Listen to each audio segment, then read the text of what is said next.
everybody likes his mobile phone, his BlackBerry and his iPod, and we assume they're safe. But if you read the manual, it starts with the fact that you have to keep the phone at least 1.5 centimeter from your body for it to be under the standards of radio frequency, let's say contamination or exposure to you. And in some cases it's 2.5 centimeters. Well, nobody uses the phone and not hold it to his ears, or nearly nobody, except when you have some of those ear plugs. That's fine. But now there's a study that has taken all the recent studies of mobile phones and their safety and put them next to each other and compared them and tried to look whether they were performed correctly, and the findings are stunning.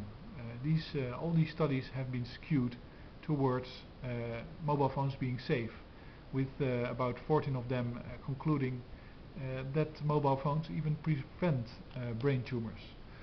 But of course that's not true. Actually, the result of this overview study hints at a danger for increase of brain tumors caused by mobile phone use of about 40% or 38%. And a good example of what is found in this study is when you compare if there is an effect found, and you compare which type of funding the study has that was looking for the effect.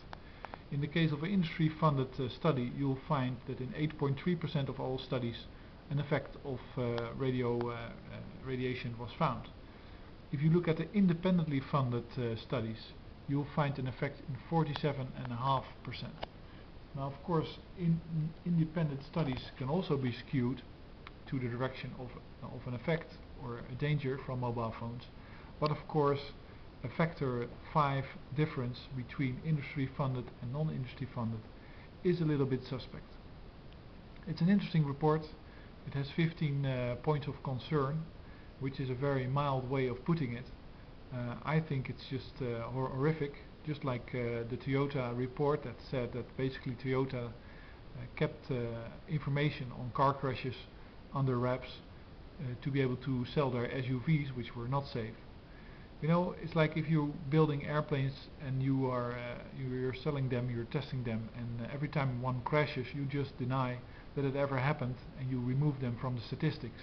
Well, then you have a perfectly safe aircraft, but real people are really dying from it, and that's of course a crime. So I hope some response is evoked by this study, because it's really not the way it should be, that corporations make profits by basically killing a lot of their clients.